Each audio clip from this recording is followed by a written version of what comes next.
سیاسی میدان کی ہر بڑی خبر سے آگاہ رہنے کے لیے ہمارے چینل آزاد سیاست کو سبسکرائب کریں اور بیل آئیکن کو پریس کریں۔ السلام علیکم، آپ آزاد ڈیجیٹل دیکھ رہے ہیں۔ میں سلمان درانی ہوں اور میرے ساتھ جنرل زاہد محمود صاحب۔ السلام علیکم سر۔ جی وعلیکم السلام درانی، تھینک یو جنرل صاحب، شام کی صورتحال ایک دم سے جو ہے وہ پلٹا کھایا ہے، اور جو ریبلز تھے انہوں نے قبضہ کر لیا، اور جو صدر بشار الاسد ہیں وہ رشیا پہنچ گئے۔ اس میں دو صورتیں اس وقت نظر آ رہی ہیں جس پہ لوگ بات کر رہے ہیں۔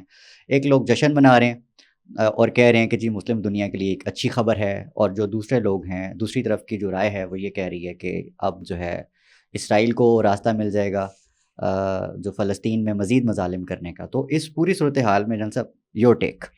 جی بسم اللہ الرحمن الرحیم۔ درانی دیکھیے، جو اس وقت سیریا کے حالات ہیں which is the by product of the Middle East, اس کو یہ انکریجنگ بھی ہیں کچھ لوگوں کے لیے اور کچھ لوگوں کے لیے تشویشناک بھی ہیں۔ اگر تو تشویشناک میں پہلے بات کرنا چاہوں گا اس لیے ہیں کہ جو سیریا کے لوگ ہیں، مجھے ان حالات کے باوجود، اس تبدیلی کے باوجود، آلدو کہ جو بشار الاسد کی حکومت تھی وہ بھی انہوں نے بھی اپنے عوام کے اوپر بہت ظلم ڈھائے ہیں، وہ بھی میں اسی کو کسی لحاظ سے کوئی اچھی حکومت نہیں کہوں گا، یا انہوں نے for the people of Syria کوئی کام اتنا اچھا کیا ہو کہ اس کی تعریف کی جائے۔ 50 سالہ ان کا دور تھا، 25 سال ان کے تقریباً والد صاحب کا دور تھا حافظ الاسد کا، اور 25 ایئرس تقریباً 54 ایئرس۔ تو ہی واز ویری ینگ، آج سے 24 سال پہلے جب یہ آئے تھے لنڈن میں، یہ میڈیکل کی اپنی تعلیم کر رہے تھے۔ ان کے بڑے بھائی جو ہیں وہ روڈ ایکسیڈنٹ میں ان کی وفات ہو گئی تھی، تو ان کو لا امینڈ کر کے ان کو ٹیک اوور کیا گیا۔ تو وہ جو میں بات کر رہا ہوں کہ سیریا کی عوام کے لیے مجھے ایک لانگ ڈران وار آگے بھی نظر آ رہی ہے، اللہ نہ کرے ایسا ہو، لیکن ایک سول وار کی طرف بڑھتا ہوا سیریا دوبارہ مجھے نظر آ رہا ہے۔ آپ کو معلوم ہوگا کہ 2011 میں جب یہ عرب سپرنگ ہوئی ہے تو وہاں پر حکومت کا تختہ الٹنے کی کوشش کی گئی، لیکن پھر بشار الاسد نے ایران، رشیا کی مدد سے اور حزب اللہ کی مدد سے بیٹ کیا۔ پھر وہاں پہ دیکھیں وارنگ فیکشنز جو ہے، وہاں پہ انٹرنیشنل اپلیکیشن بہت زیادہ ہے۔ جو باہر سے ملک اس میں شامل ہیں اس جنگ کے بیچ میں، وہ ایران ہے، یہ عراق کو بھی امپیکٹ کر رہی ہے، لیبنان کو بھی امپیکٹ کر رہی ہے، اور اسرائیل تو ہے ہی ہے اس میں، اس کی بھی انوالومنٹ ہے، امریکہ کی انوالومنٹ ہے، کردز کے ساتھ مل کے ٹرکی کی انوالومنٹ ہے۔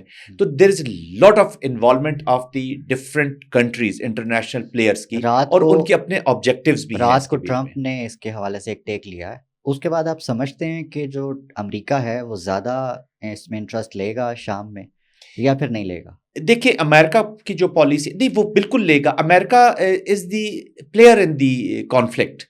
جیسے کردز کو وہ سپورٹ کرتا ہے، IS کے خلاف انہوں نے جو کردز ہیں ان کو سپورٹ کرتا ہے، اور وہاں پر ٹینجنٹ ہیں، اپوزیشن فورسز میں آ جاتے ہیں۔ ٹرکی جو ہے وہ اینٹی کردز، وہ کردز کے خلاف ہے، کیونکہ وہ کہتے ہیں کہ وہاں پہ جو YPG ہے، وہاں کی جو کردگی ہے، وہ جو PKK جو کردوں کی، جن کو ٹیررسٹ ڈکلیئر کیا گیا ٹرکی کے، کہ ان کا کلیبوریشن ہے۔ تو امریکنز جو ہیں وہ کردز کو سپورٹ کرتے ہیں اگینسٹ دی ISIL جو وہاں پہ، تاکہ وہ نہ ہو جائے، اور ٹرکی جو ہے وہ کردز کے اگینسٹ ہے، کیونکہ وہ سمجھتے ہیں کہ YPG جو وہاں پر موجود ہے ان کا تعلق ہے PKK کے ساتھ، جو ٹیررسٹ آرگنائزیشن ڈکلیئرڈ ہے ٹرکی کے بیچ میں۔ اب امریکہ جو ہے، اس کے علاوہ اسرائیل نے بھی آلریڈی بمبارڈمنٹ وہاں پہ شروع کر دی ہے اس پلی کے اوپر کہ جی ایرانین جو ہے یا حزب اللہ کے کچھ ٹھکانے ایسے ہیں جہاں پر ویپنز رکھے گئے ہیں، آلریڈی ان کی بھی انوالومنٹ شروع ہو چکی ہے۔ ٹرکی کی جو سپورٹ والے ایلیمنٹس ہیں، نیشنل سیرین آرمی، اس کو وہ سپورٹ کر رہے ہیں، انہوں نے بھی اپنے ایکشن شروع کر دیے۔ امریکن نے بھی کچھ جگہوں پر ایکشن کیا ہے، اس کی اتنی اوپن رپورٹ تو نہیں آ رہی، بٹ رپورٹ آ رہی ہے، انہوں نے کچھ ٹارگٹس انگیج کیے ہے۔ اور آف کورس رشیا جو ہے وہ اس نے سپورٹ کرنی تھی، لیکن اب بشار الاسد بھی رپورٹڈلی رشیا میں پہنچ چکے ہیں، اور they have already given him the political asylum. تو ایک کھچڑی پکی ہوئی ہے پورے اس سیریا کے بیچ میں۔ تو اب یہ اچھا، پھر جو جولان ہیں، جو محمد جولان جو اپنا ان کے لیڈر ہیں، ریبلز لیڈر ہیں، انہوں نے اناؤنس تو کیا ہے کہ آل انکلوسیو ہم گورنمنٹ کریں گے، اور ہم کسی سیکٹ اور کسی اس سیکٹیرین ڈیوائڈ کے اوپر نہیں کریں گے۔ آلریڈی انہوں نے جیلوں کے منہ کھولے ہیں۔ ہمیں اندازہ ہونا چاہیے کہ جو بشار الاسد کا ٹائم تھا اس میں تقریباً 5 لاکھ کے قریب لوگوں کو پروزیکیوٹ کیا گیا۔ یہاں سے 3 سے 4 ملین لوگ جو ہیں وہ یہاں سے ہجرت کر کے باہر گئے ہوئے، انہوں نے واپس آنا ہے۔ تو the biggest sufferer of the conflict as always I maintain is the people of Syria. تو انہوں نے آل انکلوسیو گورنمنٹ کی یا بات چیت تو کی ہے، لیکن اس پہ کتنا عمل کر سکیں گے، کیونکہ یہی ٹائم فریم ہے، اسی 1-2 ماہ میں یہ شیپ اپ ہوگا یہ کانفلکٹ کہ کس طرف جا رہا ہے. لیکن انفارچونیٹلی مجھے ایک لانگ ڈران سول وار دوبارہ ہوتی ہے، کیونکہ اب یہ پاور شیئرنگ سے زیادہ کانفلکٹ ہو گیا، پاور گریبنگ کا کانفلکٹ شروع ہو جائے گا. بالکل ٹھیک. آئی ریپیٹ، پاور شیئرنگ سے زیادہ پاور گریبنگ کی گیم شروع ہو جائے گی، اور اس کے بیچ میں سویلین وار. سیکٹ میں بھی کوئی ایک گروپ نہیں ہے نا، دیر آر مینی گروپس. دیکھیں یہ جو ان کی جو آرگنائزیشن بنی ہوئی ہے، یہ اس کے بیچ میں تقریباً 30 سے 32 ڈفرینٹ آرگنائزیشنز تھی جن کے املگیشن کے بعد یہ تحریک بنی ہے. HTS کی میں بات کر رہا ہوں. تو اس کے بیچ میں بہت ساری فیکشنز ہیں، اور آپ کو پتہ ہونا چاہیے کہ انفارچونیٹلی مسلمانوں کو اس سیکٹیرین ڈیوائڈ کے اوپر ہی رکھ کر ایک سمرنگ انوائرمنٹ رکھی جاتی ہے، وچ is very unfortunate.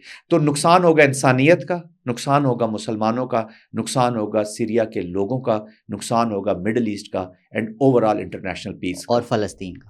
Of course فلسطین تو سب سے بڑا وکٹم ہے. مجھے تو انفارچونیٹلی وہ فارگوٹن سٹوری لگنا شروع ہو گئی ہے، جیسے اس کا کوئی ذکر ہی نہیں کرتا.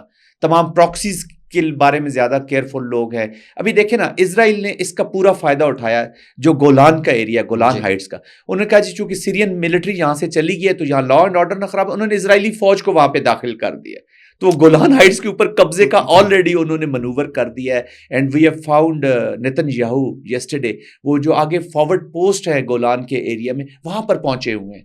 سو he is leading from the front, even the battlefield, tactical سے لے کر تو اسٹریٹجک لیول تک ہی از پریزنٹ آل اوور. اور وہ اب اس اپرچونٹی کا پورا فائدہ اٹھائے گا اسرائیل، اور بگیسٹ بینیفیشری ہوگا اس موقع. جن صاحب، ان ممالک میں جہاں پہ رجیم چینج ہوا ریسنٹلی، اس میں شام بھی شامل ہو گیا. اب سوشل میڈیا پہ عوام جو ہے یہ پوچھ رہے ہیں کہ ریلیٹ کر رہے ہیں پاکستان کے اندر جو سچویشن بن رہی ہے، تو how close this situation is to that.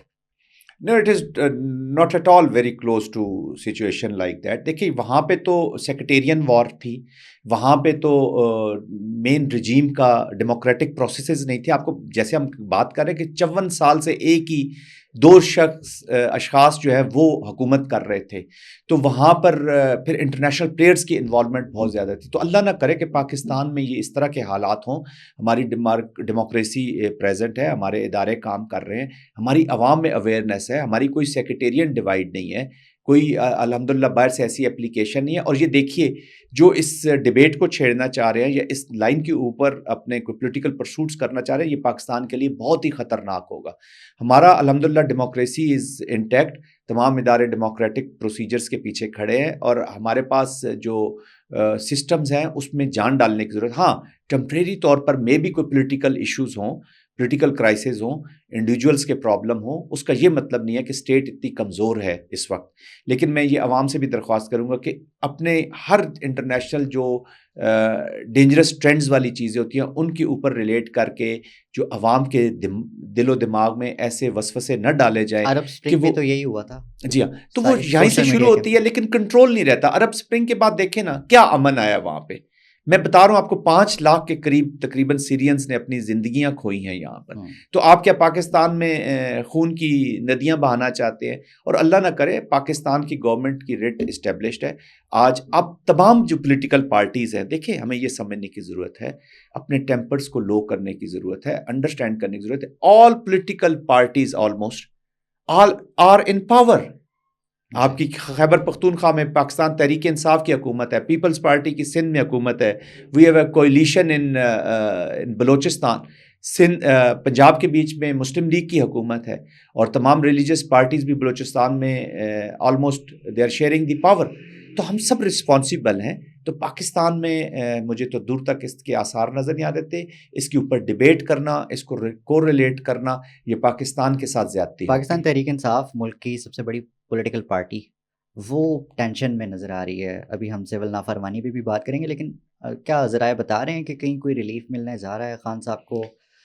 Durrani معذرت کے ساتھ جو آئی مین کہ اگر تو وہ ریلیف گورنمنٹ سے کی طرف توقع کر رہے ہیں، حکومت وقت سے کر رہے ہیں، عدالتوں سے کر رہے ہیں، تو یس ریلیف ان کے لیے ہو سکتا ہے.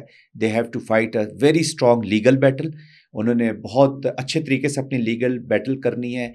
تحریک انصاف کو چاہیے کہ اپنا جو پولیٹیکل منور ہے اس کو اچھے طریقے سے کرے. یہ دیکھیں نا، خون یا جھگڑا فساد سے ہم حل کی طرف نہیں جا رہے، اور جن اداروں کی طرف وہ دیکھ رہے ہیں کہ وہاں سے ہمیں کوئی ریلیف ملے گا، مجھے وہاں پر کوئی ان کے لیے ریلیف نظر نہیں آ رہا ہے اس وقت. اور اسی کے پیش نظر یہ جو کیونکہ وہاں پر یہ سوچ رکھی جاتی ہے کہ جی آپ حکومت سے بات چیت کریں، آپ سیاسی ڈائلاگ جو ہے وہ سیاسی اسٹیبلش ہوگا جہاں سے آپ اگر کر سکے. کوئی انڈیویجول اس وقت پارٹیسپیٹ نہیں کرے گا کہ وہ خود اپنے آپ کو یہ پورٹرے کرے یا یہ سمجھے کہ میں فیصلے کر سکتا ہوں. یہاں فیصلے ابھی حکومت نے کرنے ہیں، سیاست نے کرنے ہیں، سیاستدانوں نے کرنے ہیں، اور کورٹس نے کرنے ہیں. ان کا ٹیک ہے کہ جو حکومت ہے یا کورٹس ہیں وہ فیصلہ ساز نہیں ہے.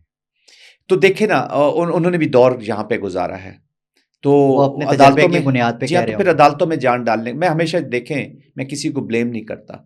آج آپ کل آپ سارے ایک پیج پر تھے، آج آپ ایک پیج پر نہیں ہیں. آج آپ وزیر اعظم جو موجود ہیں وہ یک جانب دو کالب یک جان اس طرح کی بات چیت کر رہے ہیں. کل یہ پوزیشن میں ہوں گے، تو یہ ماضی میں ہمارا ایک سلسلہ چلتا آیا. جی میں تو بحیثیت پاکستانی درانی آپ سے بھی کہوں گا، اپنے ناظرین سے بھی کہوں گا، دیکھیں اب پاکستان کی بات کرتے ہیں، اپنے انسٹیٹیوشن ڈیموکریٹک پروسیجرز کو ٹھیک کرنے کی ضرورت ہے. ہم ماضی کے ساتھ ٹو نہیں رہ سکتے. اور اب ہاف سے بھی بہت کم پرسنٹیج ہوتی ہے جو اسٹیٹ کے خلاف ود ان کنٹری بات چیت کرتے ہیں یا ملک کے خلاف بات کرتے ہیں، اداروں کے خلاف. باقی تو ہائی جیک ہو جاتا ہے ہمارا. سوشل میڈیا بھی سارا ہائی جیک ہے. اب ہمیں کیا معلوم کہ کیا چیز انڈیا سے آ رہی ہے، کیا اسرائیل سے آ رہا ہے، کیا انٹرنیشنل اپلیکیشن ہو رہی ہے پاکستان کو ویک کرنے کی. تو کیا آپ چاہتے ہیں کہ یہاں پہ پھر ڈس آرڈر آ جائے؟ ہمیں یہاں سے چیزوں کو بہتری کی طرف لے کر جانا ہے. پولیٹیکل فورسز کو بھی آپس میں بات چیت کرنی چاہیے. ان کو پروپیگیٹ بھی یہ کہ اپنی ڈرٹی لانڈری جو ہے وہ میں حکومت سے بھی کہوں گا کہ اپنی ڈرٹی لانڈری کو فوج کی طرف نہ مت پھینکیے. میں اپوزیشن سے بھی کہوں گا اپنی ڈرٹی لانڈری کو افواج سے. آر پلیٹ از فل.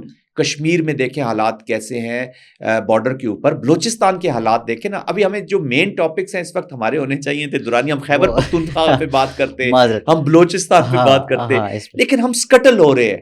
تو ایک وشس سرکل ہے جس کے بیچ میں ہم شروع ہو رہے. دیکھیں ہمیں یہ چیزیں بھی تو ریزالو کرنی ہے نا. That's what I am seeing. بات کرنی ہے. میری بات کو ذرا اس کو چلنے دیجئے. میں یہ کہوں گا کہ سیاست دانوں کو چاہیے کہ جس گرداب میں ہم نے ملک کو رکھا ہوا ہے، میں with all my respect democracy کا میں حامی ہوں. مجھے کوئی یہ نہ سمجھے کہ میں سیاست دانوں پہ، وہ ہمارے معاشرے کیسا ہے، ہم ہی انہیں چنتے ہیں، ہم ہی ان میں، وہ ہمارے نمائندے ہیں. ان کو چاہیے کہ اس پولیٹیکل جو کوئگمیر ہے اس میں سے ملک کو نکالیں، بات چیت کے ذریعے، قانون کے ذریعے، آئین کے ذریعے، تاکہ جو افواج کے اوپر یا جو سیکورٹی فورسز کے اوپر پریشر ہے وہ وقت ہی نہ آئے کہ ہمیں ریڈ زون میں فوج لگانی پڑے، وہ وقت ہی نہ آئے کہ ہمیں رینجرز لگانی پڑے، وہ وقت ہی نہ آئے کہ ہمیں پولیس لگانی پڑے. نیشنل گورنمنٹ کا ایک فارمولا دیا ہے، کیا آپ کو لگتا ہے کہ is it workable? Why not?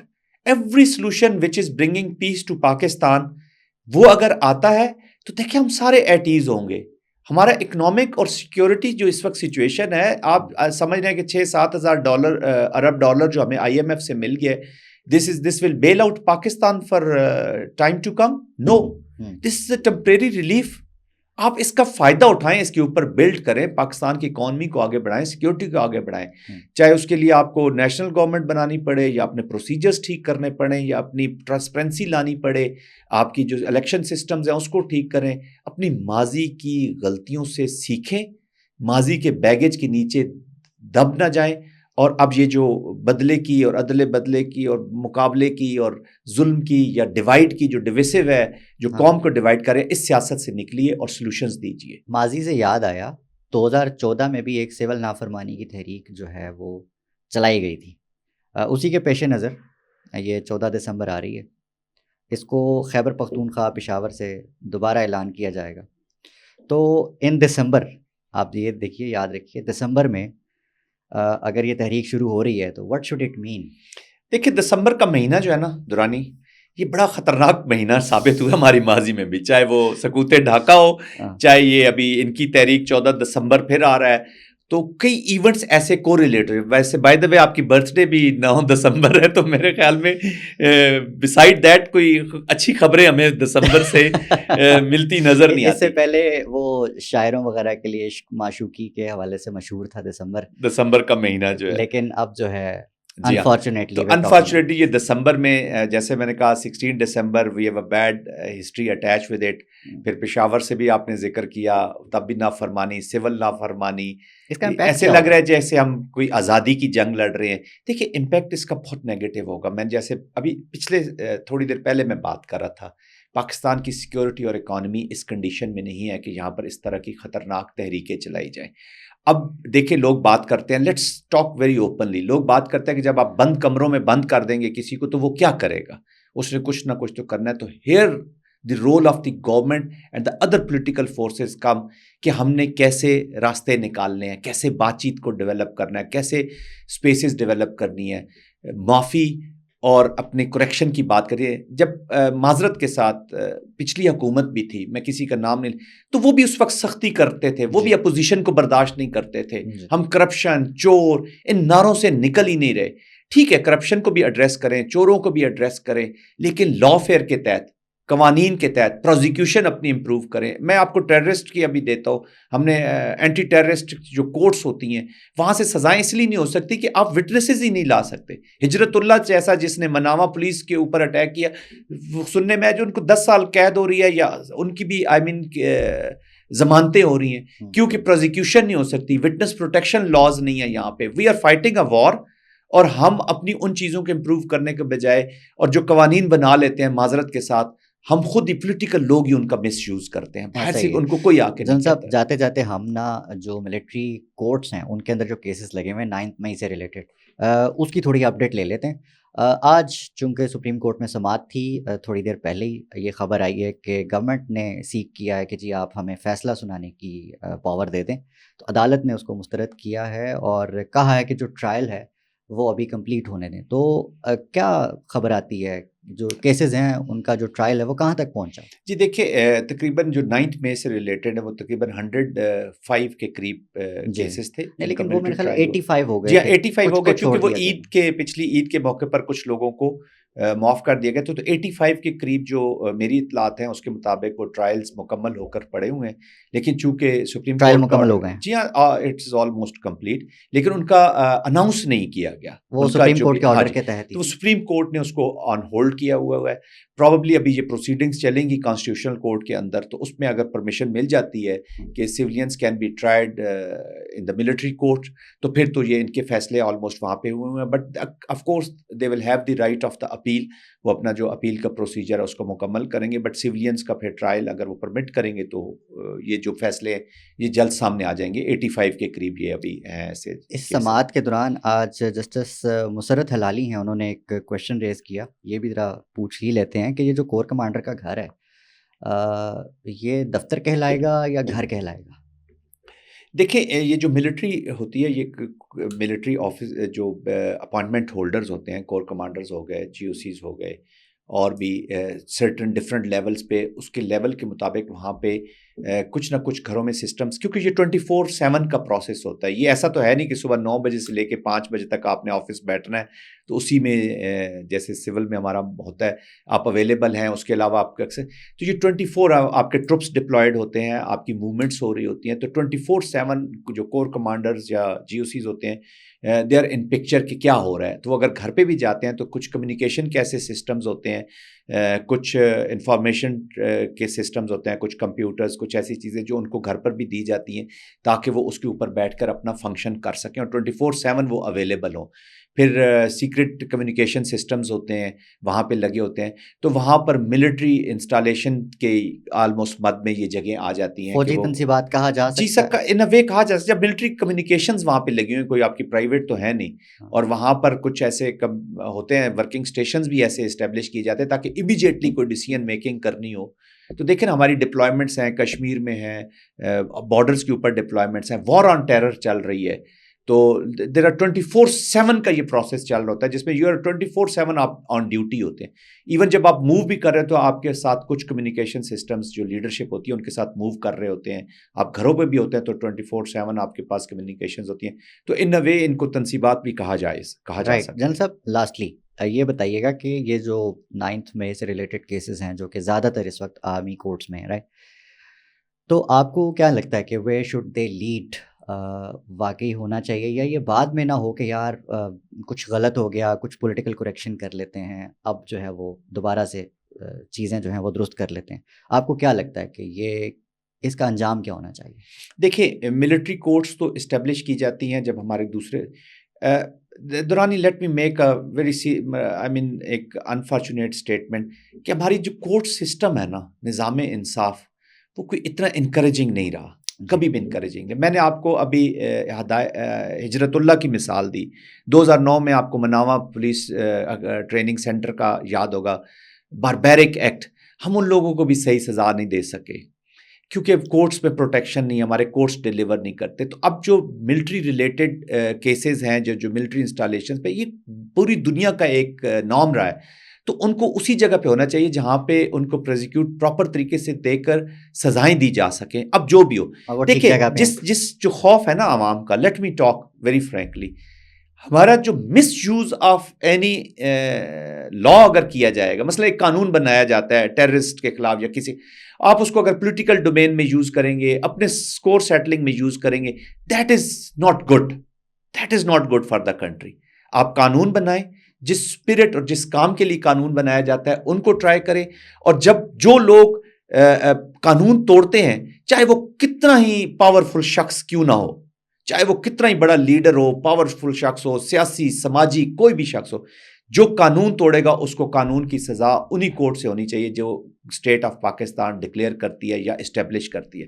ہماری پرابلم یہ ہے کہ ہم پک اینڈ چوز میں چلے جاتے ہیں. اچھا, اس میں عمران خان صاحب کی جو ڈیمانڈ ہے وہ کہاں سٹینڈ کرتی ہے؟ وہ چاہتے ہیں کہ ایک JIT بنے اوپن, جس میں ٹرائل ہو, جس میں پتہ ہو کہ بھئی 9 مئی کا اصل ذمہ دار کون. میں اس میں صرف یہ کہوں گا کہ تھوڑا سا ماضی میں چلے جائیے. جب عمران خان وزیر اعظم تھے تو ان کا ملٹری کورٹس کے بارے میں اور دوسرے کورٹس کے بارے میں کیا خیالات تھے, اور میرے خیال میں وہ ابھی بھی وہی رہنے چاہیے.